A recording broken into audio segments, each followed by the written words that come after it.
Hello friends, आज हम भारत के प्रमुख जो गवर्नर जनरल है, बंगाल के गवर्नर जनरल, भारत के गवर्नर जनरल एवं भारत के प्रमुख वायसराय जो थे उनके बारे में हम विस्तार से अध्ययन करेंगे। आइए हम स्टार्ट करते हैं।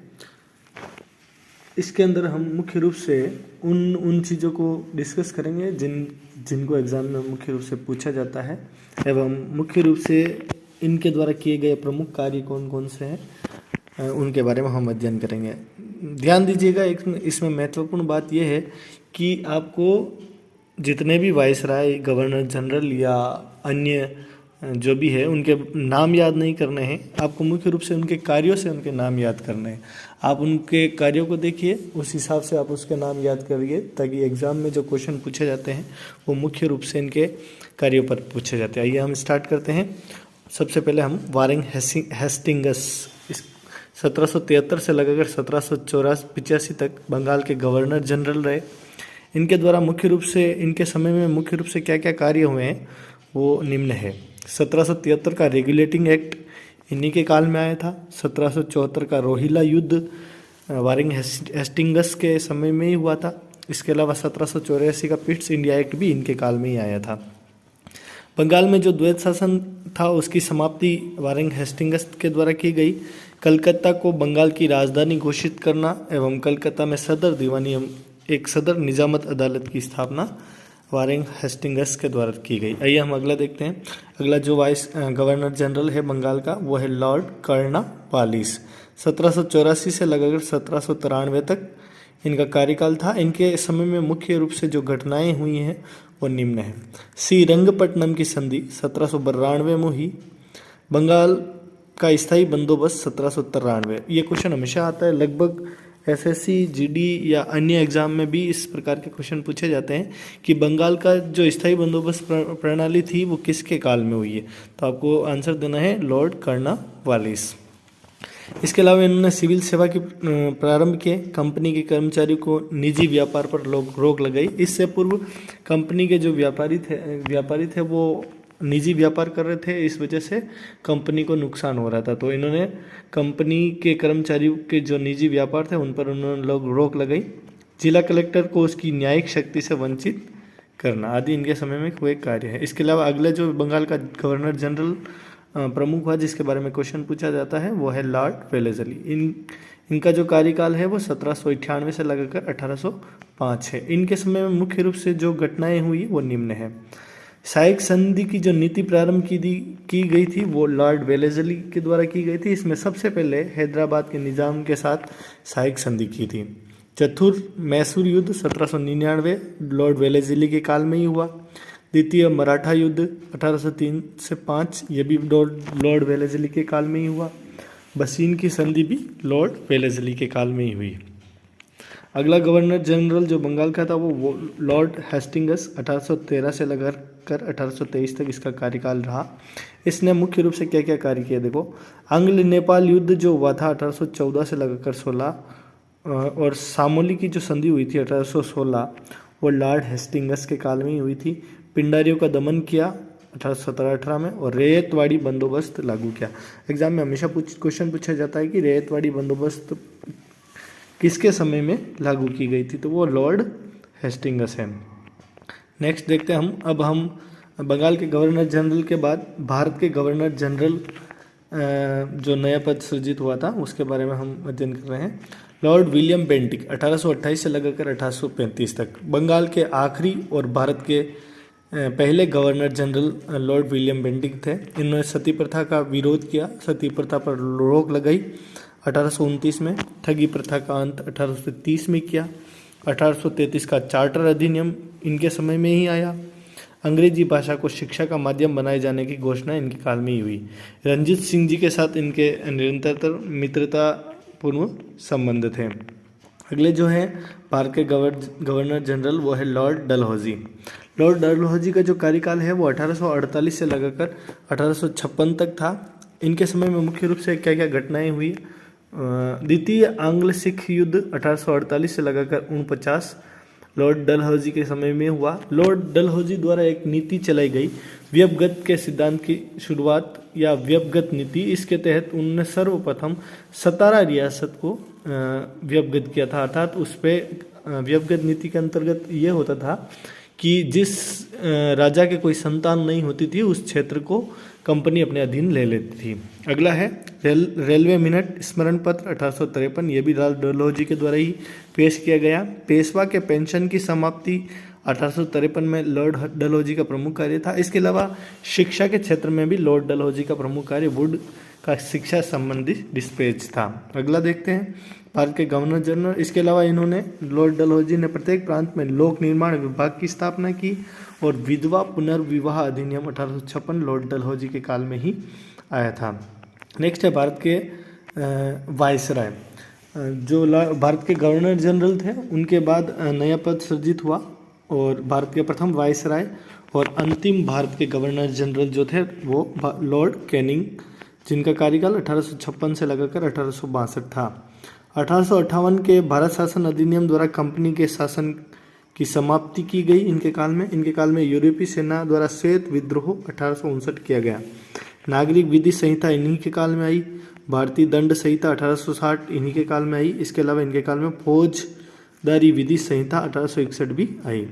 इसके अलावा इनके काल में भारतीय शासन अधिनियम 1861 और सबसे महत्वपूर्ण है पुलिस विभाग का गठन 1861 इन्हीं के काल में हुआ। अगला हम देखते हैं लॉर्ड मेयो। भारत के जो अगले वायसराय बने वो लॉर्ड मेयो 1869 से लगाकर 72 तक।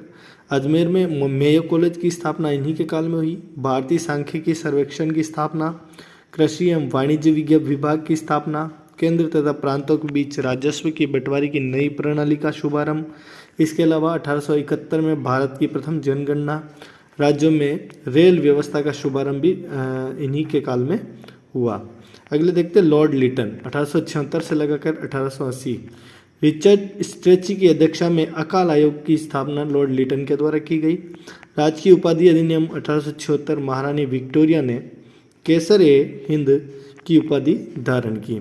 इसके अलावा वर्नाकुलर प्रेस एक्ट 1878, इसके तहत प्रेस की जो स्वतंत्रता थी उसे समाप्त कर दिया गया। इसके अलावा अगला जो है आर्म्स एक्ट 1878 इन्हीं के काल में आया। नेक्स्ट देखते हैं लॉर्ड रिपन। प्रथम कारखाना अधिनियम 1881 लॉर्ड रिपन के काल में आया। वर्नाकुलर प्रेस एक्ट की समाप्ति जो लॉर्ड लिटन के द्वारा प्रेस की जो स्वतंत्रता को समाप्त कर दिया था उसको इन्होंने वापस प्रेस की स्वतंत्रता को वापस कायम किया वर्नाकुलर प्रेस एक्ट के तहत। स्थानीय स्वशासन संबंधी सरकारी प्रस्ताव इन्हीं के काल में आया। इसके अलावा एल्बर्ट बिल विवाद 1883 से लगाकर 1884 लॉर्ड रिपन के काल में ही हुआ था। भारत के वायसराय नेक्स्ट जो है वो लॉर्ड कर्जन है। महत्वपूर्ण है, आप इसमें से हमेशा क्वेश्चन भी आते हैं। एंड्रूज फ्रेजर की अध्यक्षता में पुलिस आयोग का गठन 1902 में किया गया।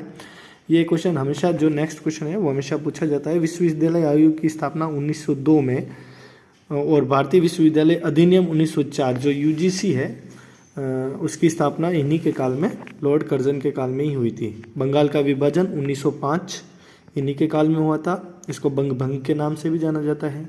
कृषि बैंक की स्थापना, पूसा में कृषि अनुसंधान केंद्र की स्थापना और रेलवे बोर्ड की स्थापना भी इन्हीं के काल में हुई। अगले जो वायसराय हैं भारत के वायसराय वो लॉर्ड हार्डिंग द्वितीय है। इनके काल में मुख्य रूप से जो घटनाएं हुई वो है बंगाल में प्रेसिडेंसी की स्थापना, भारत की राजधानी कलकत्ता से दिल्ली स्थानांतरित की गई, दिल्ली दरबार का आयोजन किया गया और हिंदू महासभा की स्थापना उन्हीं के काल में की गई। भारत के जो वायसराय हैं नेक्स्ट लॉर्ड चैम्सफोर्ड 1916 से लगाकर 21। इनके काल में मुख्य रूप से जो घटनाएं हुई है मोंटेस्क्यू की घोषणा 1917, सेडलर आयोग की स्थापना लॉर्ड चैम्सफोर्ड के द्वारा 1917 में की गई, भारत सरकार अधिनियम, रोलेट एक्ट और जलियांवाला बाग हत्याकांड 1919 इन्हीं के काल में हुआ। असहयोग एवं खिलाफत आंदोलन प्रारंभ हुआ और एसपी सिन्हा बिहार के गवर्नर पद पर नियुक्त किए गए। ये गवर्नर बनने वाले पहले व्यक्ति थे। नेक्स्ट लॉर्ड रीडिंग, चोरी चोरा की घटना 1922 इन्हीं के काल में हुई थी लॉर्ड रीडिंग के काल में। मोपला विद्रोह 1921, 1910 में प्रेस एक्ट और 1919 में रोलेट एक्ट की वापसी, काकोरी ट्रेन डकैती 1925। इसके अलावा स्वराज पार्टी की स्थापना और अकाली आंदोलन एवं गुरुद्वारा कानून लॉर्ड रीडिंग के काल में ही आया था। नेक्स्ट वायसराय है, उनके काल में जो प्रमुख घटना है वो निम्न है। लॉर्ड इरविन 1926 से लगाकर 1931 तक इनका कार्यकाल था। साइमन कमीशन की भारत यात्रा 1928 में लॉर्ड इरविन के काल में ही हुई। नेहरू रिपोर्ट का आगमन, लाहौर अधिवेशन में पूर्ण स्वराज की स्थापना 1929, इसके अलावा दीपावली घोषणा 1929 और गांधी इरविन समझौता 1931 और सविनय अवज्ञा आंदोलन इनके काल की प्रमुख घटनाएं थी। नेक्स्ट है लॉर्ड विलिंगटन 1931 से 1936, इनके काल में प्रमुख रूप से कौन कौन सी घटनाएं हुई। सविनय अवज्ञा आंदोलन फिर से प्रारंभ हुआ 1931 में, इनके काल में ही सांप्रदायिक घोषणा पत्र 1932 आए, जिसके तहत मुस्लिमों को पृथक से निर्वाचन का क्षेत्र दिया गया।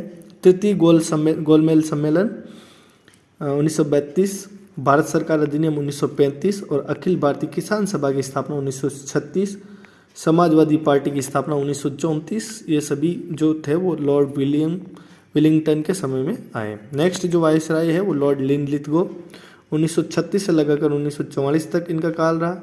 भारत में प्रथम आम चुनाव जो हुए 1936 से 1937 वो लॉर्ड लिनलिथगो के काल में हुए। फॉरवर्ड ब्लॉक की स्थापना 1939 में। विंस्टन चर्चिल इंग्लैंड के नए प्रधानमंत्री बने 1940 में और क्रिप्स मिशन भारत में आगमन जो हुआ लॉर्ड लिनलिथगो के काल में ही हुआ। नेक्स्ट है भारत के वायसराय लॉर्ड वेवल योजना और शिमला समझौता इन्हीं के काल में हुआ। द्वितीय विश्व युद्ध समाप्त 1945 में। कैबिनेट मिशन का भारत आगमन 1946। मुस्लिम लीग द्वारा प्रत्यक्ष कार्यवाही दिवस 16 अगस्त 1946 को। कांग्रेस द्वारा अंतरिम सरकार की स्थापना 1946। ब्रिटिश प्रधानमंत्री क्लिमेंट एटली आज़ादी देने की घोषणा की गई, भारत को आज़ादी देने की। नेक्स्ट जो अंतिम वायसराय थे भारत के वो लॉर्ड माउंटबेटन थे 1947-48 तक। 3 जून योजना की घोषणा इन्हीं के काल में हुई। रेड क्लिफ आयोग का गठन इन्हीं के द्वारा किया गया। भारत में को पूर्ण स्वतंत्रता एवं भारत का विभाजन लॉर्ड माउंटबेटन के द्वारा किया गया। अगला जो रहेगा हमारा मुख्य संस्थाएं कौन कौन सी थी उनके बारे में हम रीडिंग करेंगे। Thank you.